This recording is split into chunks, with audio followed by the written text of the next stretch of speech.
Di e-learning ya, tetap absen di e-learning nanti ya. Tadi sudah pada absen belum? Sudah, Bu. Sudah, Bu. Sudah, Bu.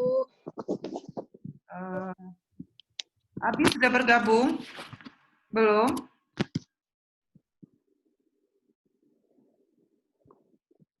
Viola Feruca pakai HP atau pakai laptop? Ada yang pakai laptop nggak? Saya pakai laptop, Bu. Viola. Saya pakai laptop, Bu. Ada, Bu. Pakai laptop, Bu. Ibu jadikan Viola ini ya. Nah, tadi Viola. Jadikan host ya, supaya nanti bisa meng-admit teman-temannya. Ya, bisa nggak? Mau? Nah, dicoba dulu, Bu. Ya, Ibu coba ya, karena Ibu nanti sambil ngajar takutnya nggak kelihatan kalau ada yang mau admit ya. Oke. Oke, Viola sudah dijadikan host, nanti ada pemberitahuan di sana ya, untuk proses admit. Jadi Ibu bisa mulai kuliahnya. Ini, Bu, izin sebentar. Tadi ada Fani Setiawati, dia nggak bisa masuk Zoom, Bu. Oke. Oke. Bisa juga Ibu. Oke, Ibu harus reclaim dulu. Gimana nih? Ibu harus setting disable host. Viola klik kanan, kembalikan Ibu jadi host, bisa nggak coba? Screen. Nama Ibu, klik yang more-nya itu, jadikan Ibu host, reclaim host. Ibu aja sendiri. Oke. Sebentar ya, karena Ibu harus share screen. Oke. Ya sudah, nggak apa-apa, nanti Ibu aja. Kenapa yang tidak bisa masuk Zoom tadi? Di tempat dia nggak bisa jaringan, Bu. Jadi emang agak susah kalau untuk Zoom, katanya begitu. Ya udah, nggak apa-apa. Nanti minta dia untuk ajukan pertanyaan di forum yang di pertemuan kedua ya. Di forum Ya, pertemuan. Bu. Oke. Ini udah kelihatan bahan paparan Ibu? Sudah, Bu. Sudah, Bu. Bismillahirrahmanirrahim. Assalamualaikum warahmatullahi wabarakatuh. Waalaikumsalam warahmatullahi wabarakatuh. Kita masuk pada pertemuan kedua terkait dengan komposisi penduduk, atau ilmunya tuh namanya atmosfer ya. Oke, komposisi penduduk itu adalah pengelompokan penduduk pada satu wilayah dengan menggunakan dasar kriteria tertentu. Dalam membuat sebuah komposisi penduduk, tentu ada beberapa syarat yang harus dipenuhi. Yang pertama, kita harus tahu apa dasar kriterianya. Nanti kita akan pelajari kriteria-kriteria dalam menyusun komposisi penduduk. Kedua, kita sudah tahu kriteria, maka kita akan melengkapi data terkait dengan komposisi penduduk yang mau dibuat. Yang ketiga, setelah kita punya kriteria, lalu kita punya dasar datanya, maka kita bisa membuat data visualisasi data ya, bisa dalam bentuk peta, bisa dalam bentuk grafik, bisa dalam bentuk tabel, bisa dalam bentuk diagram. Jadi komposisi penduduk itu adalah pengelompokan penduduk pada satu wilayah dengan menggunakan dasar kriteria tertentu. Ini syaratnya. Syaratnya harus ada kriteria, harus ada data, dan nanti baru kita buat data visualisasinya. Nah, apa saja kriterianya? Kriterianya ada banyak sekali sebetulnya. Bisa kita bagi menjadi kriteria biologi, kemudian kriteria sosial, lalu kriteria ekonomi, dan kriteria geografis. Kriteria biologi itu apa saja? Sebentar ya, Ibu. Ya. Kriteria biologis itu apa saja? Kriteria biologis itu kita bisa mengelompokkan penduduk berdasarkan umur, berdasarkan jumlah anak yang lahir hidup, atau jumlah anak yang masih hidup. Dari sisi sosial, kita bisa membuat komposisi penduduk berdasarkan tingkat pendidikan, status perkawinan, kawin atau tidak kawin, ya. Lalu dari sisi ekonomi, kita bisa membuat komposisi penduduk itu berdasarkan jenis kegiatan. Kegiatan itu apa? Ada yang bekerja di sektor pertanian, sektor industri, sektor jasa, ya. Lalu ada lapangan pekerjaan, ada status pekerjaan, ada tingkat pendapatan, ada pengeluaran. Lalu bisa juga kita membuat komposisi penduduk berdasarkan geografis. Geografis itu apa? Nanti kalau di data BPS ada desa kota, ya, ada berdasarkan kabupaten, ada jumlah penduduk di provinsi, ada jumlah penduduk berdasarkan pulau. Jadi banyak sekali kriteria yang bisa kita pakai untuk menjelaskan tentang komposisi penduduk. Nah, ini adalah kalau misalnya kita ingin membuat komposisi penduduk berdasarkan umur dan jenis kelamin, ya. Nah, pengelompokan penduduk berdasarkan jenis kelamin dan umur itu bisa dibuat macam-macam. Jadi, misalnya kita bisa buat per 2 tahun, per 5 tahun. Jenis kelaminnya nanti tetap ada laki-laki dan perempuan, sehingga komposisi penduduk menurut umur ini merupakan yang paling penting dan paling sering disajikan oleh Badan Pusat Statistik. Ya, misalnya kita pengen tahu potensi pertumbuhan penduduk ke depan dapat diperkirakan melalui pengamatan dari komposisi penduduk menurut umur dan jenis kelamin. Kemudian data terkait komposisi penduduk nanti bisa kita pakai untuk perencanaan pelayanan pendidikan, kesehatan, dan kebutuhan dasar. Nah, ini dia. Ini salah satu contoh penyajian komposisi penduduk menurut jenis kelamin, jenis kelaminnya laki-laki dan perempuan, serta berdasarkan kelompok umur. Ini contohnya. Ya. Contoh cara penyajian. Jadi kelompok umurnya bisa dari 0, balita, 0 sampai 4 tahun, sampai dengan umur 80 plus. Jenis kelamin laki-laki, jenis kelamin perempuan. Maka kalau misalnya ditanya berapa total jumlah penduduk tahun 2006 laki-laki, maka kita bisa baca totalnya adalah 115 juta. Kalau perempuan berapa? 115 juta 800. Ya, ini contohnya. Lalu, komposisi penduduk menurut umur dan jenis kelamin merupakan salah satu data terpenting dari hasil sensus penduduk, yaitu untuk memperoleh gambaran tentang pertambahan penduduk suatu daerah, ya, kemudian beban tanggungan, lalu seks rasio, ini artinya jumlah perbandingan laki-laki dan perempuan, dan selanjutnya kita akan bisa menyusun piramida kependudukan. Jadi dasar untuk mengetahui pertambahan penduduk, beban tanggungan keluarga, seks rasio, piramida penduduk, itu kita harus terlebih dahulu punya data terkait dengan komposisi penduduk, terutama berdasarkan kriteria umur dan jenis kelamin. Ya, lalu pertambahan penduduk. Menurut John Clark, apabila jumlah penduduk 0 sampai 14 tahun lebih dari 40% dan 60 tahun plus kurang dari 10%, maka daerah itu mengalami pertumbuhan yang cepat. Misal, di Indonesia tahun 75, jumlah penduduk di Indonesia usia 0-14 tahun itu 42%. Kemudian di tahun yang sama, usia 60 plus, itu 5%, sehingga dapat dikatakan bahwa struktur penduduk Indonesia adalah struktur muda, berarti pertambahan penduduknya termasuk cepat. Kenapa? Karena kan jumlah penduduk yang muda sama yang tua itu tidak sampai 50%. Berarti yang usia mudanya berapa nih? 42 ditambah 5% kan 67%.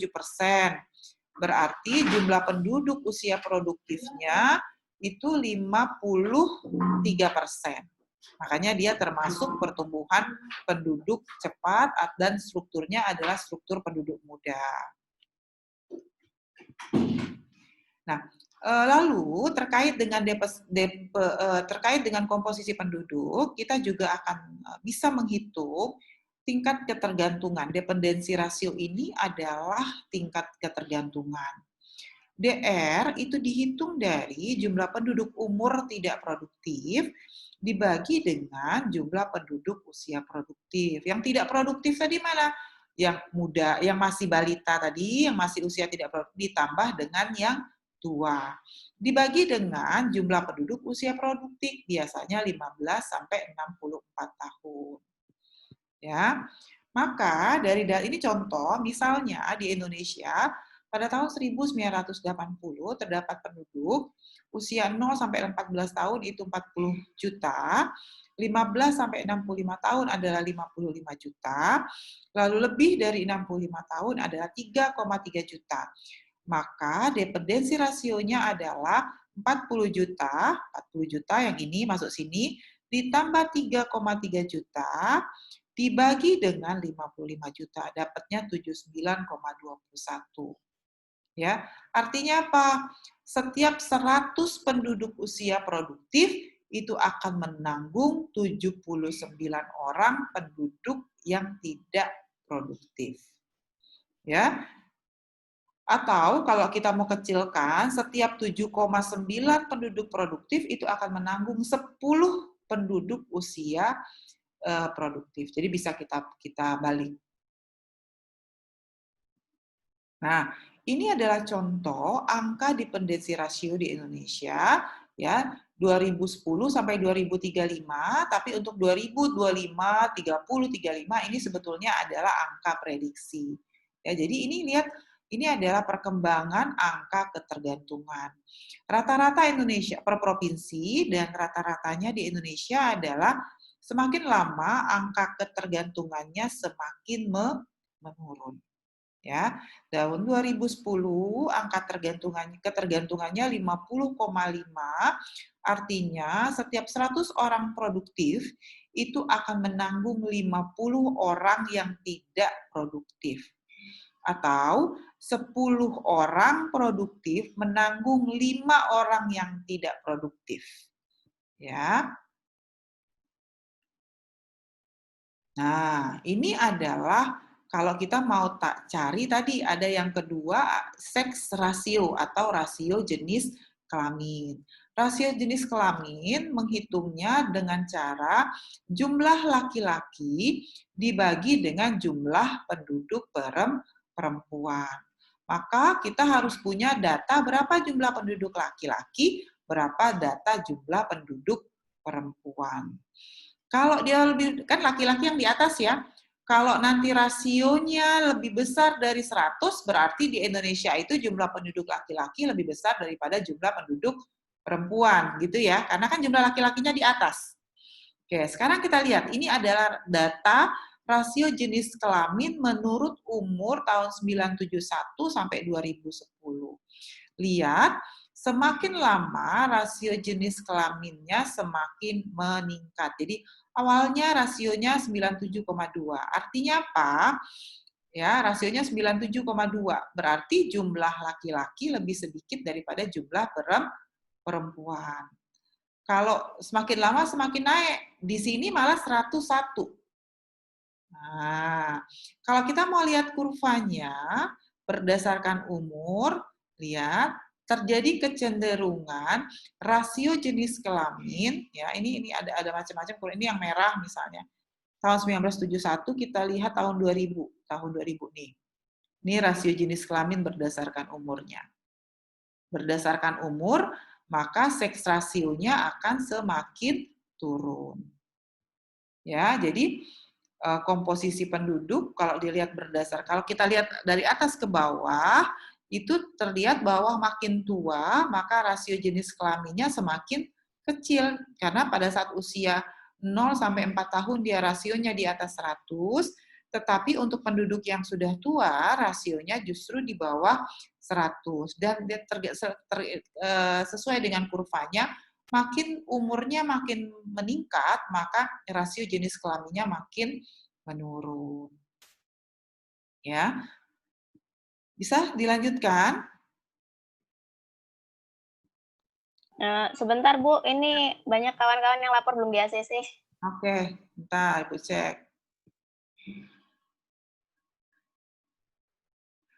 Silakan, sudah masuk semua.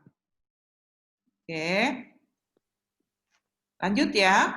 Nah, kemudian kita lihat apa sih faktor yang mempengaruhi komposisi penduduk. Tadi faktor yang mempengaruhi kan berkaitan dengan jumlah penduduk ya, sebetulnya komposisi penduduk itu, maka faktor yang mempengaruhi itu ada 3. Ada kelahiran, ada kematian, dan lalu ada migrasi. Inilah 3 faktor yang mempengaruhi komposisi penduduk. Nah, 3 faktor ini saling mempengaruhi. Dan 3 faktor ini akan berbeda antar wilayah. Ya, jadi misalnya kalau negara-negara maju itu sekarang cenderung angka kelahirannya turun, ya. Jadi negara maju angka kelahirannya bahkan ada yang 0. Berarti tidak ada penduduk yang punya anak. Di mana itu contohnya? Misalnya di Jepang, di Jerman. Penduduknya pada nggak mau punya anak di sana. Beda dengan di Indonesia. Jadi masyarakat-masyarakat yang ada di Jepang, yang ada di Jerman, itu mereka rata-rata sudah tidak mau. Jadi mindset-nya sudah berubah dan tidak mau punya anak. Nah, tentu saja kemudian tidak mau punya anak, angka kematiannya, angka kelahiran turun, angka kematiannya juga turun. Kenapa angka kematian turun? Jadi penduduk yang lahir itu umurnya rata-rata panjang. Kenapa umurnya rata-rata panjang?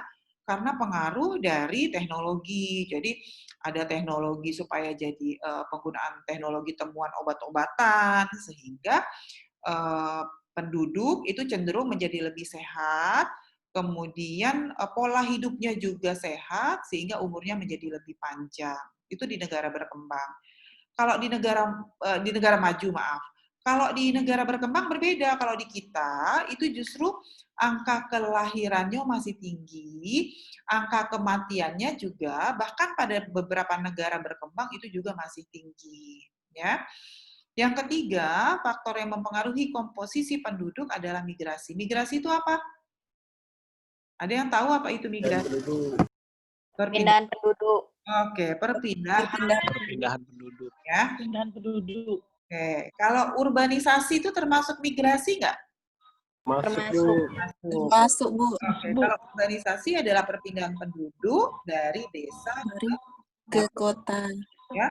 Kalau sekarang kondisi pandemi krisis kayak seperti ini, malah ada dugaan terjadi bukan urbanisasi bentuk migrasinya, tapi ruralisasi. Apa tuh artinya? Penduduk kota yang kehilangan pekerjaan kembali ke desa. Nah, jadi dugaannya seperti sekarang bukan urbanisasi, tetapi ruralisasi. Jadi urbanisasi dan ruralisasi itu adalah salah satu bentuk dari migrasi. Nah, berdasarkan ketiga variabel demografi tersebut, maka struktur penduduk terbagi menjadi beberapa jenis. Ada struktur penduduk muda, ada struktur penduduk tua. Ya, apa itu struktur penduduk muda? Struktur penduduk muda berarti dominasi tenaga kerja produktif itu lebih tinggi daripada tenaga kerja tidak produktif. Tadi saya sampaikan bahwa misalnya di Indonesia jumlah penduduk. Maaf Bu. Silakan. Masih Bu. Ya, ada apa? Ada yang mau bertanya? Ada yang masih ada teman.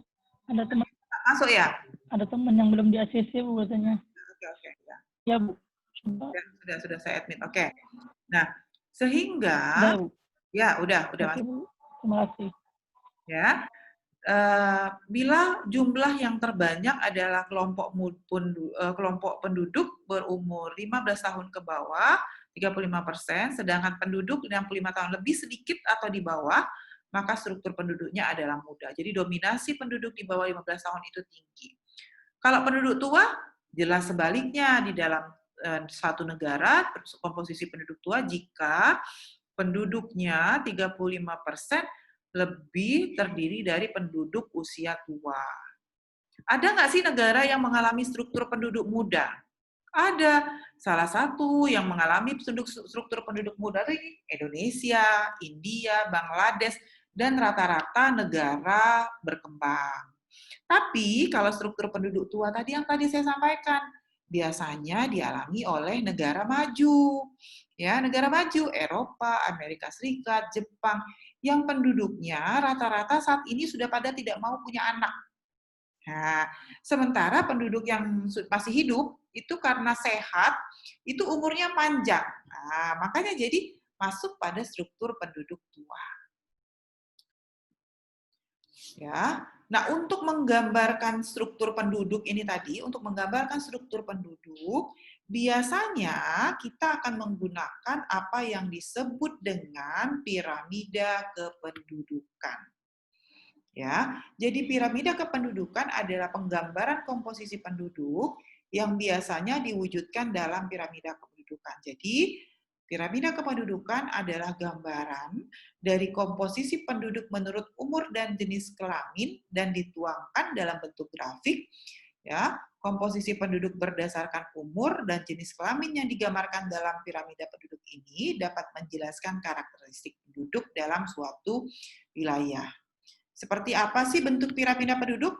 Sudah ada belum yang apakah sudah ada yang pernah lihat gambar ini? Waktu SMP pernah, Bu.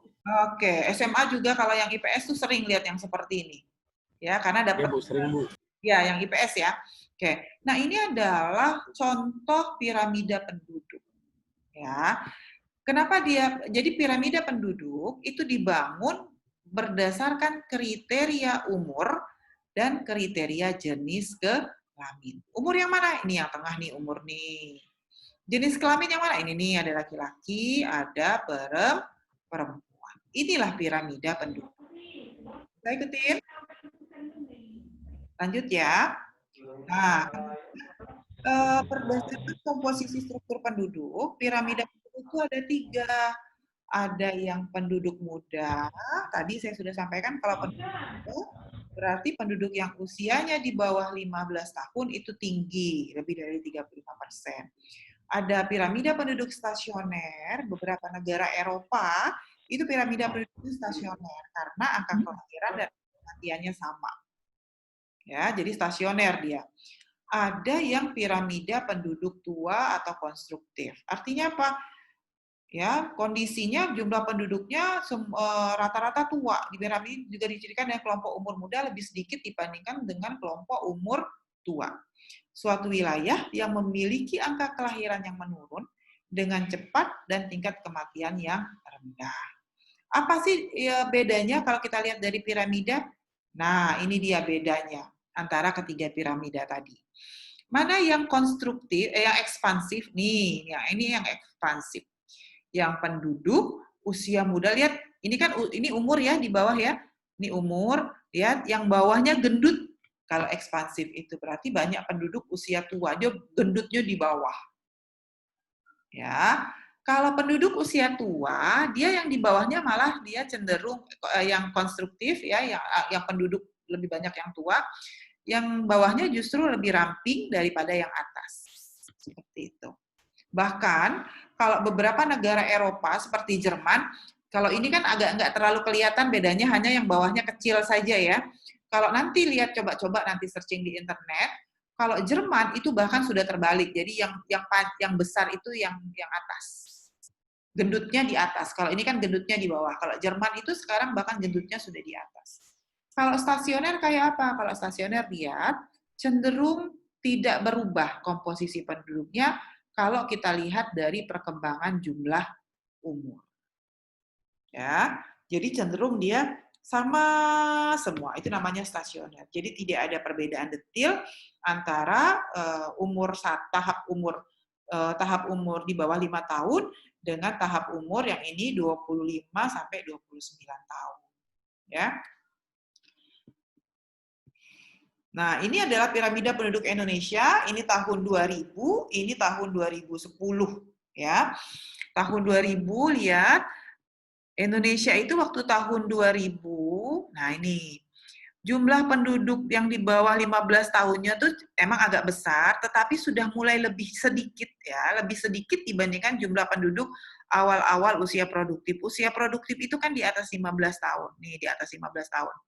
Sudah agak lebih besar. Nah, sekarang kalau tahun 2010 itu justru penduduk usia tidak produktifnya itu, usia mudanya itu justru sedikit dibandingkan dengan jumlah penduduk usia produktif. Tapi Indonesia tidak termasuk, saat ini sudah mulai termasuk konstruktif. Kenapa? Karena usia tuanya juga sedikit. Makanya dia masuk ke dalam konstruktif. Nah, ini adalah perkembangan struktur penduduk berdasarkan tahun sensus tahun 61, 71, 1980, 90, 2000, 2010. Lihat ya, ada nggak bedanya? Yang ini konstruktif ya. Saya ulang ya. Tadi kan kita punya 3 bentuk, ekspansif, konstruktif, stasioner. Sekarang kita lihat Indonesia. Ini punya Indonesia mulai dari tahun 60 sampai dengan tahun 2010. Yang ini apa? Konstruktif ya, besar di bawah. Konstruktif.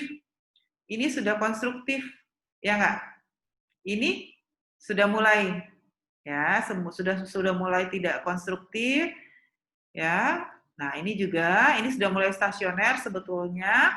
Nah, ini sudah kebalikannya. Perkembangannya kelihatan kan bedanya?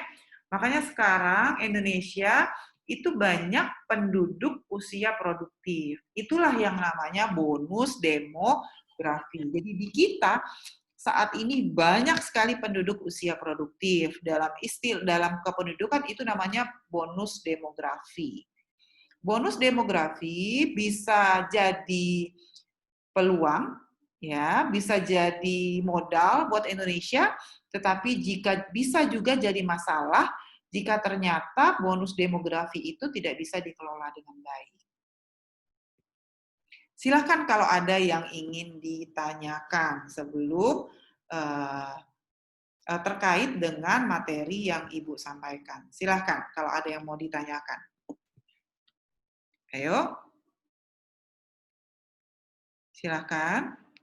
Ada yang mau bertanya? Ya, Bu. Ya, silakan. Siapa, Aldo? Silakan, Mas. Pertanyaannya gini, Bu. Kan di negara besar, negara maju seperti Jerman, Singapura, negara maju lah pokoknya, Bu. Kan itu kan angka kelahiran sama kematian kan rendah, Bu. Nah, di situ tuh ada ini nggak, Bu? Ada cara pemerintah nggak, Bu, untuk menambah angka kelahirannya atau menambah angka kelahiran di negara maju tersebut, Bu? Oke. Apakah ada apa sih caranya, Bu? Oke. Jadi hampir semua negara maju, ya, hampir semua negara maju itu sekarang mengalami penurunan jumlah penduduk. Ya, kenapa? Karena penduduknya, saya sampaikan kembali, rata-rata itu pada nggak mau punya anak, terutama yang wanita. Jadi kalau di Jepang, ya, di Jepang itu penduduk Jepang, terutama perempuan atau laki-laki, ya, itu lebih suka berteman dengan anjing, ya dibawa anjing kemana-mana, daripada menikah, kemudian menjalin hubungan, menikah dan punya anak. Karena mereka menganggap bahwa menikah, punya hubungan, lalu menikah, punya anak, itu dianggap akan menghambat hidup mereka, gitu, akan mempersulit. Nah, artinya apa? Yang harus dilakukan oleh pemerintah itu adalah pertama kali adalah merubah persepsi kaum muda. Ya kan? Jadi yang harus dilakukan kalau negara Jepang itu penduduknya terus-menerus tidak punya anak, tidak mau angka kelahirannya 0, maka akan ada satu saat di mana Jepang itu nanti tidak kekurangan penduduk justru. Maka yang harus dilakukan itu adalah justru kalau di kita disuruh membatasi kelahiran, kalau di mereka itu justru mendorong untuk meningkatkan angka kelahiran. Nah, tentu saja program peningkatan angka kelahiran yang dilakukan misalnya di Jepang itu tidak bisa langsung ayo punya anak, tidak bisa seperti itu gitu. Yang harus dilakukan pertama kali adalah perubahan mindset, perubahan pola pikir, ya. Jadi merubah pola pikir kaum muda supaya mereka mau menjalin hubungan, berkeluarga, menikah dan kemudian punya anak. Itu di Jepang, itu yang harus dilakukan terhadap kaum muda. Kemudian untuk bagi apa yang dilakukan pemerintah terhadap pasangan-pasangan yang kemudian memutuskan menikah dan punya anak. Di Jepang, di Jerman, di Belanda, pasangan-pasangan yang menikah kemudian memutuskan punya anak, itu dari sejak hamil sampai anaknya di perguruan tinggi itu semua ditanggung oleh pemerintah. Itu kalau di Jepang, sama di Jerman. Jadi ada misalnya dosen-dosen misalnya di Unsri yang kuliahnya di Jerman, yang kuliahnya di Belanda, yang kuliahnya di Jepang, itu proses hamil, kelahiran, ya kemudian sampai anaknya sekolah semua ditanggung oleh pemerintah. Jadi kenapa sampai sebegitunya gitu ya? Karena sumber daya yang akan lahir itu sedikit. Sehingga mereka harus memastikan bahwa sumber daya yang sedikit ini memang betul-betul qualified. Karena itu sejak hamil, bahkan sampai perguruan tinggi itu akan dipantau. Semua dibiayai oleh negara. Itu di Jepang, di Jerman, dan di Belanda. Jadi menarik, jadi kondisi di negara maju itu cenderung terbalik dengan apa yang terjadi di negara berkembang. Kalau di negara berkembang, di Indonesia, kita malah disuruh ngurangi punya anak. Ya, jadi kalau di Jepang, kalau hamil itu di servis pokoknya premium service gitu ya kalau kita hamil. Bahkan ketika sudah melahirkan pulang itu ada beberapa yang suster di rumah sakit ikut pulang ke rumah. Sudah menjelang kelahiran, susternya sudah datang ke rumah. Jadi semua dipantau.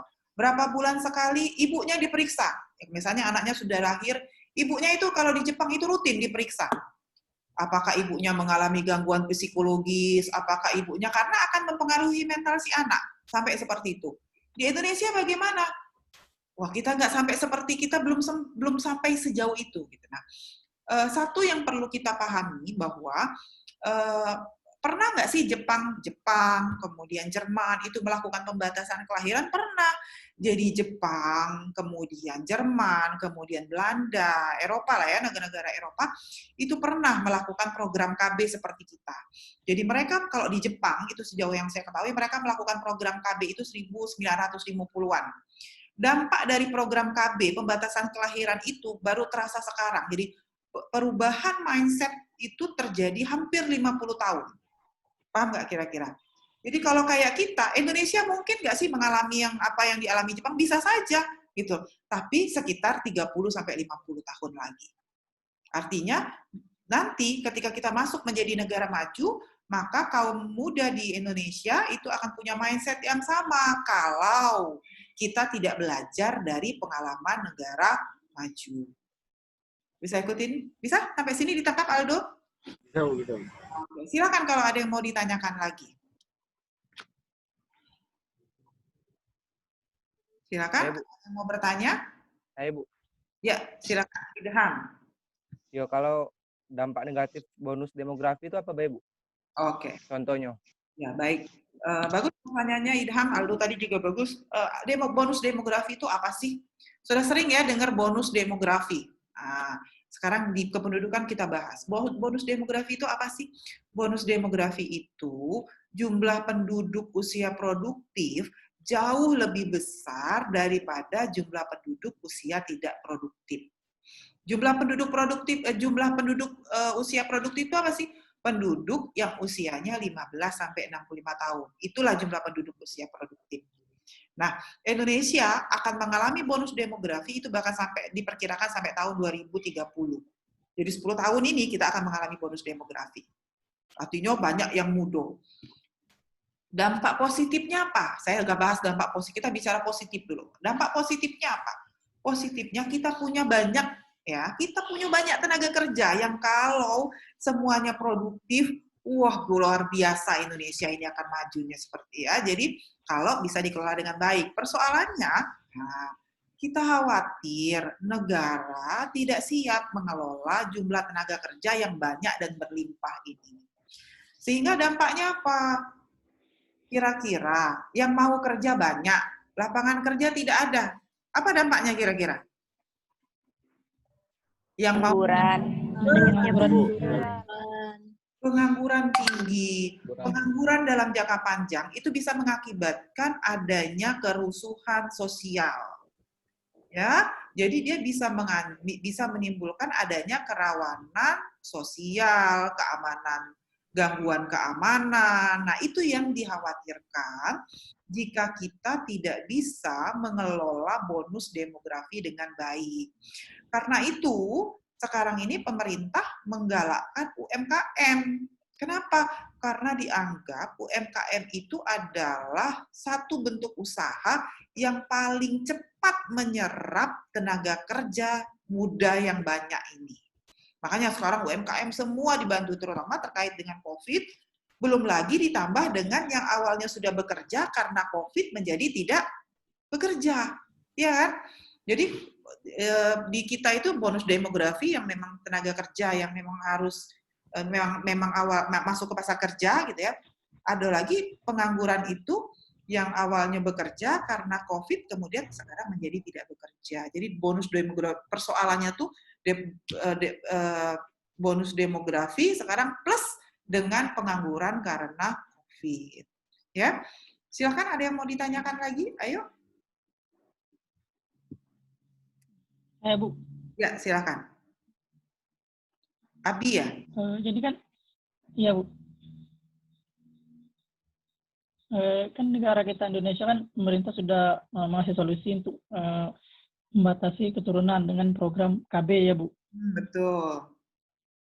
Nah, jadi tapi di sisi lain juga masih banyak tingkat pertumbuhan yang semakin tinggi. Nah, di sini permasalahannya itu gimana Ibu? Apakah dari mindset-nya orang Indonesia atau program tersebut tidak berjalan dengan lancar atau gimana itu Bu? Kira-kira permasalahannya. Oke. Programnya maksudnya program apa? Yang program KB itu Bu. Oke. Jadi gini, negara berkembang memerlukan waktu hampir 50 tahun untuk bisa merubah mindset penduduknya yang untuk terus punya anak, ya, kemudian akhirnya menjadi nggak mau punya anak. Nah, itu negara-negara berkembang bahkan perlu waktu sampai 50 tahun. Ya. Artinya, kalau tadi saya sampaikan, program KB ini sebetulnya sudah dijalankan dari tahun 1980-an di kita, 83-an rasanya, berbarengan dengan swasembada beras waktu itu. Artinya sekarang kalau sekarang kita berada di tahun 2020 sudah hampir 40 tahun program KB itu. Tetapi di kita ternyata belum ada perubahan mindset untuk bisa menunda kelahiran. Kenapa? Nah, ini sebetulnya banyak faktor yang mempengaruhi kenapa di kita kok program KB itu mau dikatakan berhasil belum gitu ya, tidak berhasil juga tidak sebetulnya, karena sebetulnya sekarang sudah mulai angka kelahiran sudah mulai menurun ya. Kenapa? Karena berkaitan dengan produktivitas kerja. Artinya gini, penduduk kita itu rata-rata kalau dia bekerja, kalau di luar negeri orang kerja itu dari jam 7 bahkan sampai dari jam 7 pagi sampai jam 7 malam. Artinya dia tidak punya aktivitas yang lain. Pokoknya sampai rumah, kadang-kadang ketika selesai jam 7, pulang juga tidak langsung pulang ke rumah. Kadang-kadang mereka ke kafe, ngobrol, dan sebagainya. Pulang ke rumah tuh capek, udah nggak bisa ngapa-ngapain. Jadi memang betul waktunya tuh habis di luar. Kalau orang Indonesia, itu cenderung lebih sering di rumah. Jadi kita tuh kerja, jadi orang Indonesia itu produktivitasnya rendah dalam tanda kutip. Ya, apalagi kalau sehingga banyak waktu yang dihabiskan di rumah. Nah, seperti itu ya kira-kira kenapa menjadi mindset-nya menjadi tidak, perubahannya itu menjadi tidak. Jadi perlu ada, itulah kenapa pemerintah selalu berusaha untuk meningkatkan produktivitas pekerja, sehingga dia lebih banyak waktu itu lebih banyak di luar. Kalau dalam teori tenaga kerja itu ada waktu kerja, ada waktu luang. Nah, di Indonesia itu waktu luangnya lebih banyak daripada waktu kerja. Itu yang menyebabkan salah satu kenapa program itu tidak berhasil. Bisa ikutin sampai sini? Petani misalnya pagi ke sawah, siang sudah pulang. Ya kan? Nggak ada kerjaan yang lain. Ya, Abi Iya, Bu. Ananda. Oke, silakan. Ada lagi yang mau bertanya? Saya mau bertanya, Bu. Silakan, ada lagi yang mau bertanya? Andre, Bu. Ya, Pak Andre. Mana? Nih, silakan Andre. Menyinggung pertanyaan Aldo, Bu. Jadi kan di masa pandemi sekarang ini kan negara-negara maju itu angka kematiannya itu sampai kalau kita lihat di data puluhan ribu, bahkan ada yang ratusan ribu. Ya. Jadi kalau mereka tak menerapkan angka kelahiran yang statis, dampak terburuk apa yang terjadi sama negara-negara tersebut? Kekurangan penduduk. Artinya mereka akan kekurangan penduduk. Penduduk ini buat apa sih sebetulnya? Kenapa sih perlu banyak untuk menggerakkan pertumbuhan ekonomi? Ya, kita perlu tenaga kerja. Nah, tenaga kerjanya nggak ada yang akan menggerakkan ekonomi. Seperti itu. Itu dampaknya. Kalau ternyata angka kematiannya terus meningkat, ya, maka akan kehilangan pekerja-pekerja produktifnya. Tentu saja akan bergerak, akan berdampak pada sektor-sektor di mana pekerja-pekerja tersebut terlibat. Kalau terjadinya massal, berarti terganggunya semua sektor ekonomi. Kan gitu ya? Seperti itu. Jadi input, kalau kita bicara ekonomi makro itu input produksinya terganggu. Tenaga kerjanya nggak ada. Silakan, ada lagi?